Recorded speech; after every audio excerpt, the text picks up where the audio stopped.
दोस्तों स्वागत है मेरे YouTube चैनल के अंदर। महात्मा गांधी सेवा प्रेरक भर्ती 2023 में जो भी आज सवाल पूछे गए हैं, 7 तारीख को आज इंटरव्यू हुए थे। आज जो भी सवाल किए गए वो आज इस वीडियो में बताऊंगा, तो आप बेझिझक हो जाइए। सारे के सारे सवाल आज जो भी पूछे गए थे वो आज इस वीडियो में दोस्तों यहाँ पे पहला क्वेश्चन है, मिशन चंद्रयान 3 को कब लॉन्च किया गया था। तो ये कब लॉन्च किया गया था आपको ध्यान रखना है। 17 जुलाई 2023 को इसके लॉन्च किया गया था इसे। और यहाँ पे एक क्वेश्चन ये भी बनता है कि ये कब चंद्रमा की सतह पर इसने लैंड किया। तो आगे ये आ जाएगा 23 अगस्त को किया था, तो आगे आ जाएगा ये क्वेश्चन, देख सकते हैं यहाँ पे। और नेक्स्ट क्वेश्चन की तरफ चलते हैं। ये है चंद्रयान 3 ने चंद्रमा की सतह पर कब लैंड किया। तो ये आ गया क्वेश्चन। तो यहाँ पे ध्यान रखिएगा 23 अगस्त को यहाँ पे चंद्रमा की सतह पर इसने लैंड किया था। सक्सेसफुली लैंडिंग, सॉफ्ट लैंडिंग इसकी हुई थी। और इसके बाद में देख सकते हैं कि यहाँ पे मिशन चंद्रयान 3 को कहाँ से लॉन्च किया गया था, मतलब किस जगह से लॉन्च किया गया था। तो यहाँ पे आपको ध्यान रखना है सतीश धवन अंतरिक्ष स्टेशन श्री हरिकोटा। ध्यान रखना है ये सतीश धवन अंतरिक्ष स्टेशन हरिकोटा से, श्री हरिकोटा से लॉन्च किया था। मिशन चंद्रयान 3 के सफल लैंडिंग के बाद भारत चंद्रमा के दक्षिणी ध्रुव पर पहुंचने वाला कौन सा देश बन गया है। तो ये ध्यान रखना कौन सा देश बन गया है। तो दक्षिणी ध्रुव पर पहुंचने वाला ये देश अपना पहला देश बन गया है। इंडिया ये पहला देश बन गया है जो यहाँ पे दक्षिणी ध्रुव के अंदर इसने लैंड किया। अब नेक्स्ट क्वेश्चन की ओर चलते हैं। चंद्रमा 3 को कहाँ पर लैंड करना था। तो ध्यान रखिए इसे कहाँ पर लैंड करना था। तो यहाँ पे ऊपर क्वेश्चन आ गया था कि चंद्रमा के दक्षिणी ध्रुव पर चंद्रमा को लैंड करना था चंद्रमा की। तो यहाँ पे इसने दक्षिणी ध्रुव पर लैंडिंग की, सॉफ्ट लैंडिंग इसने की। इसके बाद में नेक्स्ट क्वेश्चन की ओर चलते हैं हम। चंद्रयान 3 को किस रॉकेट से लॉन्च किया गया था। तो ये रॉकेट भी आपको ध्यान रखना है किस रॉकेट से इसे लॉन्च किया गया था। LV-M3-M4 रॉकेट से इसे यहाँ पे लॉन्च किया गया था। इसके बाद में नेक्स्ट क्वेश्चन की ओर चलते हैं। यहाँ पर नेक्स्ट क्वेश्चन है कि चंद्रयान 3 को मिशन का नेतृत्व किसने किया था। चंद्रयान 3 के मिशन का नेतृत्व किसने किया था। तो यहाँ ध्यान रखना है सी ऋतु किरिथल, इसने यहाँ पे नेतृत्व किया था। चंद्रयान 3 मिशन के निर्देशक कौन थे। यहाँ पे आपको निर्देशक ध्यान रखना है। तो यहाँ पे दोस्तों आपको निर्देशक ध्यान रखना है मोहन कुमार। तो मोहन कुमार निर्देशक थे चंद्रयान। दोस्तों नेक्स्ट क्वेश्चन की तरफ चलते हैं। चंद्रयान 3 मिशन लॉन्च करने में कुल कितना खर्चा आया था। तो ये खर्चा भी आपको ध्यान रखना है, कुल कितना खर्चा आया था, जुबान पे आ जाना है कितना खर्चा आया था। तो ये खर्चा आया था 715 करोड़ रुपए। तो इतना खर्चा आया था चंद्रयान 3 को, यहाँ पे कुल चंद्रयान 3 पे इतना खर्चा आया था। तो अब नेक्स्ट क्वेश्चन की तरफ चलते हैं। इसरो ने चंद्रयान 3 मिशन के कौन से 3 मुख्य उद्देश्य निर्धारित किए थे।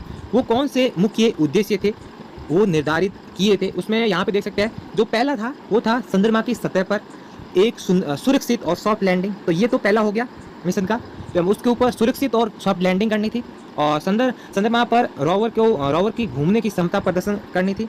ये भी एक हो गया, ये भी सही है। तो यहाँ पे एक है वैज्ञानिक अवलोकनों का प्रदर्शन करना। यहाँ पे तीनों के तीनों सही है। तो यहाँ पे जो इसका क्वेश्चन होगा वो उपयुक्त सभी होगा, लेकिन ये ऐसा क्वेश्चन आपसे पूछा नहीं जाएगा। इतना पूछा जा सकता है कि इसरो ने चंद्रयान 3 मिशन के कौन से 3 उद्देश्य निर्धारित किए थे, मुख्य उद्देश्य निर्धारित किए थे। ऐसा ये क्वेश्चन पूछा जा सकता है और तीनों के तीनों आपको सवालों के जवाब देने हैं। तो यहाँ पे इनका तो इधर तो उपयुक्त सभी है, लेकिन आपको वहाँ पे जवाब कुछ इस तरीके से देना है। तो नेक्स्ट क्वेश्चन की तरफ चलते हैं। मिशन चंद्रयान 3 भारत का चंद्रमा के लिए कौन सा मिशन था। तो ये ध्यान रखना है ये तीसरा मिशन था।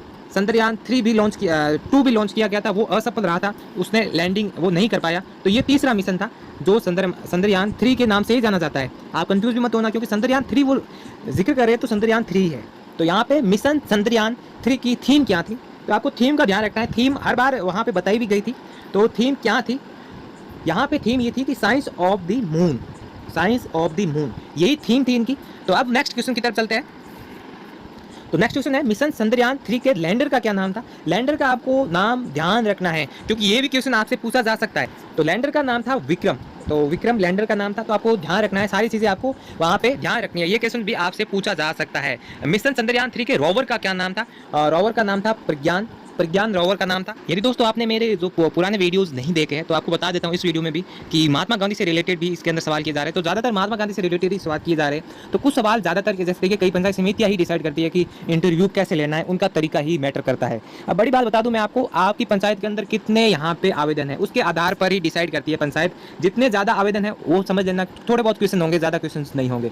यदि कम लोग हैं, जैसे पंचायत के अंदर फॉर्म कम भरे गए हैं, तो वहाँ पे ये चीज़ें हो सकती है कि क्वेश्चंस आपको पूरी तरीके से जो फॉर्मेलिटी होती है वो वैसे पूछे जाएंगे। जैसे यहाँ पे सबसे पहले आपका परिचय पूछा जाएगा, तो परिचय भी आपसे पूछा जाएगा, पहले सबसे पहले परिचय पूछा। इसके बाद में कुछ अटपटे सवाल पूछे जा सकते हैं, न कि महात्मा गांधी से रिलेटिव, न ही यहाँ पे भर्ती से रिलेटिव। वो सवाल होंगे कि आप इसको ज्वाइन क्यों करना चाहते हैं, इस नौकरी को क्यों ज्वाइन करना चाहते हैं, वो भी आपको करना है, वो भी जवाब देना है। तो वो जवाब यही है कि जन कल्याणकारी योजनाओं को मैं लोगों तक यहाँ पे प्रचार करूँगा, लोगों तक फैलाऊंगा। उसके बाद में आपको ये भी पूछा जा सकता है कि आप सिर्फ 4500 रुपये के लिए आप इसके अंदर क्यों ये जॉब लेना चाहते हैं। तो क्वेश्चन यही है, फाइनली क्वेश्चन आपको ध्यान रखना है, आपको ये बताना है कि मेरे लिए पैसे मायने नहीं रखते हैं, मुझे सर इससे सीखने को मिलेगा। क्या कहना है, सर मेरे लिए पैसे मायने नहीं रखते हैं, मुझे इससे सीखने को मिलेगा। तो मैं फिलहाल लर्निंग स्टेज पर हूँ, तो मुझे सीखने को इससे मिलेगा, मुझे पैसों की आवश्यकता नहीं है। तो ये चीज़ है कि जॉब कितना भी बड़ा हो, मुझे पैसों की ज़रूरत नहीं है, मुझे सीखने को मिलेगा इससे। तो इसका जवाब ये हो सकता है, और आप अपने तरीके से भी अच्छा आंसर ढूंढ सकते हो और बना सकते हो। उसके बाद में कुछ महात्मा गांधी से रिलेटेड क्वेश्चन हो गए, कुछ आपकी भर्ती से रिलेटेड हो गए कि ये कौन सा विभाग करा रहा है, कुछ यहाँ पे महात्मा गांधी की जीवनी, वो महात्मा गांधी से रिलेटेड सब कुछ आ जाएंगे। उसके बाद में कुछ आपके राजस्थान के अंदर जो भी योजनाएं चल रही है, जन कल्याणकारी योजनाएं, उनके बारे में पूछा जा सकता है। और एक और क्वेश्चन की तरफ चलता हूँ मैं, वो क्वेश्चन आपको बताता हूँ कौन सा क्वेश्चन है। यहाँ पे सबसे पहला क्वेश्चन आपको बताता हूँ, राज एसएसपी, ठीक है, राज एसएसपी क्या करती है या किससे ये रिलेटेड है, ध्यान रखना है। तो यहाँ आपको बता दूँ, राज एसएससी का फुल फॉर्म ये होता है राजस्थान सोशल जो भी सिक्योरिटी पेंशन योजना, सामाजिक सुरक्षा पेंशन, इसका मतलब है सामाजिक सुरक्षा पेंशन विभाग होता है। ये जो है राजस्थान के अंदर जो भी वर्जन है उनको पेंशन देता है, तो ये विभाग ये करता है। ध्यान रखिएगा, ये सवाल आपसे पूछा जा सकता है इंटरव्यू के अंदर।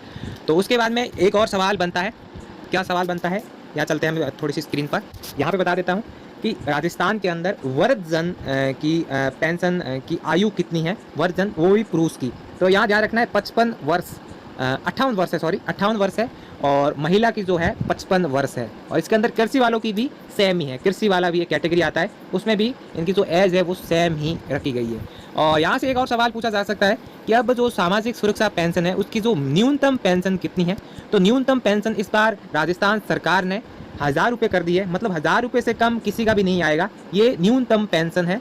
तो ये राजस्थान के अंदर लागू कर दी गई है। उसके साथ 15% हर वर्ष की वृद्धि की जाएगी। तो उसके हिसाब से यदि आपका 1000 रुपये है तो 150 रुपये वृद्धि की जाएगी, यदि आपका 1500 रुपये है तो उस हिसाब से यहाँ पे आपकी वृद्धि की जाएगी। तो दोस्तों नेक्स्ट क्वेश्चन की ओर मैं चलता हूँ। यहाँ पे नेक्स्ट क्वेश्चन बनता है कि राजस्थान के अंदर प्रगति किस गति से होगी। तो ये भी सवाल पूछा जा सकता है, मिशन 2030 के आधार पर राजस्थान के जो प्रगति की गति क्या है, वो क्या है, तो या वो है 10 गुना है वो गति। तो ये गति है 10 गुना। अब दोस्तों इस वीडियो में बस इतना ही, और भी वीडियोस के लिए हमारे चैनल को सब्सक्राइब कर लो, बेल आइकन को प्रेस कर दो। यहाँ पे कल के भी क्यूज मैं लेके आऊँगा, कल है 8 सितंबर के भी क्यूज लेके आऊँगा। हर दिन अलग अलग सवाल किए जा रहे हैं, हर दिन अलग अलग सवाल किए जा रहे हैं, तो हर दिन मैं आपके लिए क्यूज लेके आऊँगा, हर दिन इसी टाइम पे मैं अपलोड करता हूँ वीडियोस। तो दोस्तों इस वीडियो में बस इतना ही। यदि चैनल पे नए हो तो चैनल को सब्सक्राइब करो, बेल आइकन को प्रेस कर दो, क्योंकि अगली वीडियो की नोटिफिकेशन आपको सबसे पहले मिले। Thank you.